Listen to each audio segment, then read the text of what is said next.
एक समय की बात है, एक मोची अपनी पत्नी के साथ रहता था। मोची अपने रोजगार के लिए हर रोज नए जूते बनाकर बाजार में बेचने के लिए जाता था, पर इतनी मेहनत के बाद भी वो कुछ खास मुनाफा नहीं कमा पाता था।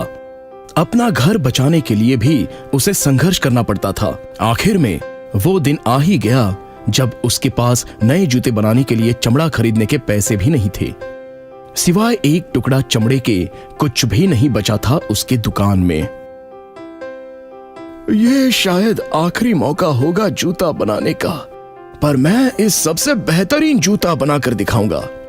हर रोज की तरह वो बैठकर चमड़े को बारीकी से काटने लगा और फिर शाम होने तक वो चमड़ा काट लेता है और जूता बनाना शुरू कर देता है। वो रात का वक्त था।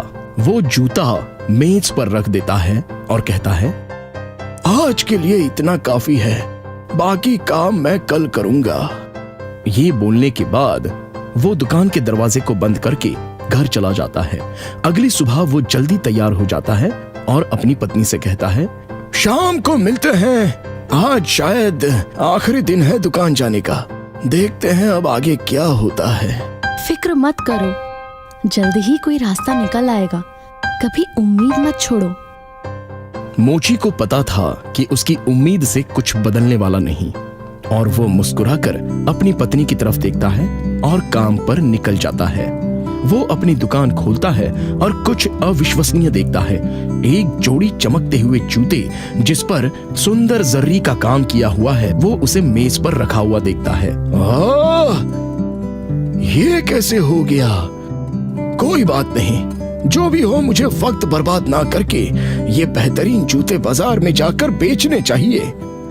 वो बाजार की तरफ तेजी से बढ़ता है और जूते बेचकर उसे जो पैसे आते हैं उनसे वो और चमड़ा खरीद लेता है। पूरे दिन वो दुकान में बैठकर नए चमड़े को काटता है ताकि नए जूते बनाए जा सके। जैसे ही दिन खत्म होता है वो घर की तरफ बढ़ जाता है और बचा हुआ काम छोड़ देता है। रात के खाने के वक्त वो अपनी पत्नी को आज की कहानी के बारे में बताता है। मैंने बोला था, उम्मीद मत छोड़ो, आप एक मेहनती आदमी हो, आज नहीं तो कल हमें वो जरूर मिलता है जिसके हम हकदार होते हैं। अगले दिन जब वो दुकान पहुंचता है, उसे बहुत सारे सुंदर जूतों की जोड़ियां मिलती हैं, जहां पर उसने मेज पर पिछले दिन चमड़ों के टुकड़े रखे हुए थे। ये तो चमत्कार है। इतने सालों तक मैं मेहनत करता गया पैसा कमाने के लिए, पर इतना तो कमा नहीं पाया था। लगता है कोई मेरी मदद कर रहा है। वो फिर से बाजार जाकर और चमड़ा खरीद लेता है। पिछले दिन की तरह बहुत सारे चमड़े अच्छे से काटकर वो मेज पर रख देता है। दूसरी सुबह फिर एक बार बहुत सारे जूतों की जोड़ी उसका इंतजार कर रही थी। वहां अनेक रंग के सैंडल, बूट्स, बैलेट और जूते थे। ओह, लाजवाब जूते! कोई अनजान मेरी मदद पूरे दिल से करना चाहता है। ऐसा चलता रहा तो हमें पैसों की कमी नहीं पड़ेगी और जिंदगी आराम से कटेगी। इसी तरह मोची अपना काम अधूरा रख कर जाता था और वो अनजान जादूगर उसे पूरा करता था। इसी तरह हफ्ता गुजर गया और मोची को हर रोज कई सारे जूतों की जोड़ियां मिलती गई। जल्दी ही वो एक नामचीन मोची बन गया अपने गांव का, और उसके पास काफी सारे पैसे भी आ गए थे। देखा, हमारा वक्त कैसे बदल गया। ये सब समय का चमत्कार है। हाँ, तुमने हर वक्त मेरा साथ दिया है। तुम्हारे बिना ये नहीं हो पाता। हाँ, पर हमें भूलना नहीं चाहिए उनके बारे में जिन्होंने हमारी मदद की है। हमें उनको ढूंढना चाहिए ताकि हम उनको कुछ करके धन्यवाद कह सकें। पर वो कैसे? सुबह होने से पहले वो चले जाते हैं। कल हम दुकान में छुप के उनका इंतजार करेंगे। हाँ, ये काम तो हम आराम से कर सकते हैं। दूसरे दिन सुबह मोची चमड़े काटकर मेज पर रख देता है और शाम को उसकी पत्नी आ जाती है। चलो कहीं छुप जाते हैं। हाँ, हम उस अलमारी के पीछे छुप जाते हैं। इसी तरह वो दोनों अलमारी के पीछे से मेज की तरफ देखते हुए इंतजार कर रहे थे। आधी रात को मोची और उसकी पत्नी ने सुना कि कोई सुरीली आवाज में गुनगुना रहा है। आवाज सुनकर दोनों अलमारी से बाहर आकर देखते हैं, दो प्यारे बौने फटे हुए कपड़े पहने हुए खिड़की से अंदर आते हैं और कमरे में आ जाते हैं। मोची ने इतना खुश बौना पहली बार देखा। वो बौने तो खुशी खुशी नाच रहे थे और गा रहे थे।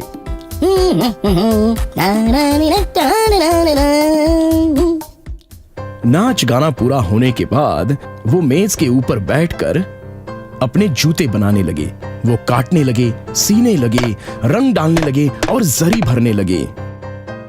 मोची और उसकी बीवी ने वो काम करते हुए बड़े आनंद से देखा। मोची उनका हुनर देखकर आश्चर्यचकित हो गया। बौने अपना काम पूरा कर चुके थे और वो खिड़की से कूदकर चले गए। अरे ये तो बौने हैं। हर रोज वो हमारी मदद के लिए आते हैं। हमें उन लोगों को धन्यवाद जरूर करना चाहिए।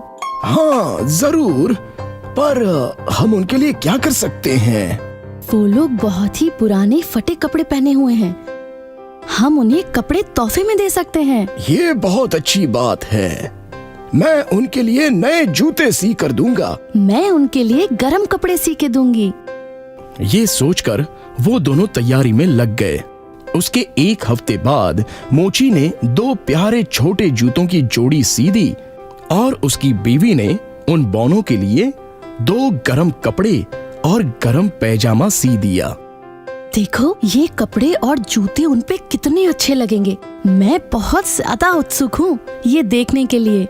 कल तो क्रिसमस का उत्सव है। हम अपने दुकान को सजाएंगे और उनके लिए एक तोहफा मेज पर रख देंगे।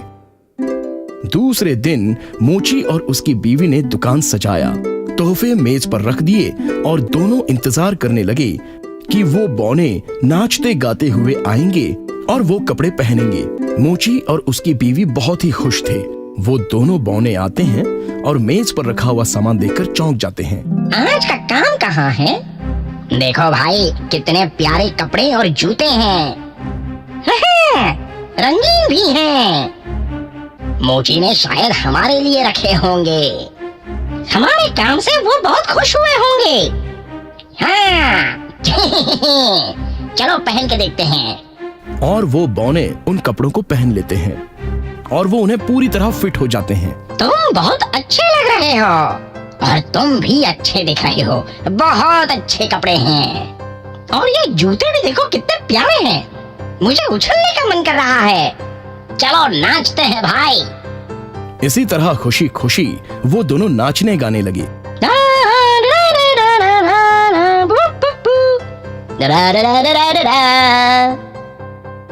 उन बौनों को कपड़े पहनकर खुश होते हुए देख मोची और उसकी पत्नी को बहुत अच्छा लगता है।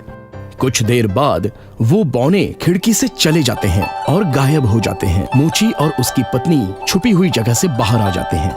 ओह, मुझे बहुत अच्छा लगा कि उनको ये गिफ्ट पसंद आए। ओह हाँ, ये तो जश्न की बात है। चलो घर चल के जश्न मनाते हैं। ये क्रिसमस की सुबह की बात है। मोची अपने हर दिन की तरह चमड़े काटकर मेज पर छोड़ देता है, पर जब दूसरे दिन वो अपनी दुकान पर जाता है तो उसे कोई जूते नहीं मिलते और ये बात वो अपनी पत्नी को बता देता है। वो बौने तो वापस आए ही नहीं। वहाँ कोई जूते भी नहीं थे। कोई बात नहीं, उन्होंने हमारी काफी मदद की है। शायद आपको अपने लिए पहले की तरह खुद से काम करना पड़ेगा। हाँ, अब तो मैं अपना काम समझ चुका हूँ। इतने दिनों में मुझे इतना तो पता चल ही गया है कि मेरे खरीदारों को क्या पसंद है। मैं फिर से बेहतरीन जूते बनाऊंगा। इसी तरह वो फिर से अपने काम में लग गया और वो वही चीजें बनाने लगा जो उसे बौनों ने बनाकर दी थी। वही अच्छे जूते और वही चमड़े की चीजें। एक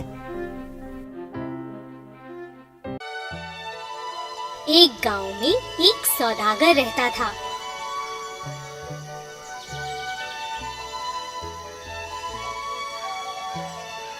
वह अपने गधे पर नमक की बोरियां रखता।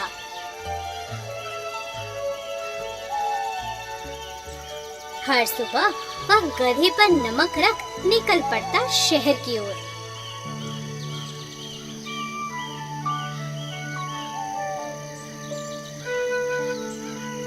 रास्ते में उन्हें एक नदी पार करनी थी। एक दिन गधा नदी में गिर गया और सारा नमक पानी में घुल गया और बोरियों के वजन कम हो गया। अगले दिन गधे पर और बोरियां रखी गईं। उसने सोचा, अगर मैं पानी में गिर जाऊं तो शायद इन बोरियों का वजन कम हो जाए। गधा नदी में इस बार जानबूझ कर गिर गया।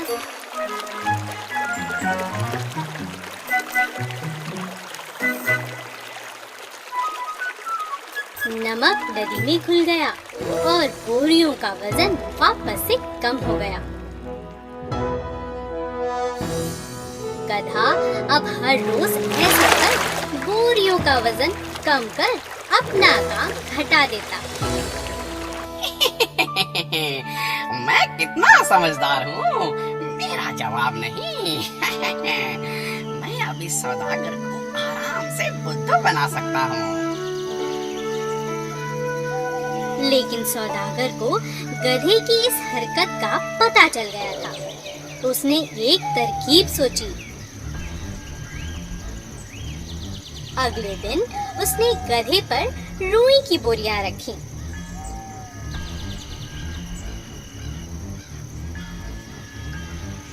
गधे ने उस दिन भी यही हरकत की और जानबूझकर पानी में गिर गया।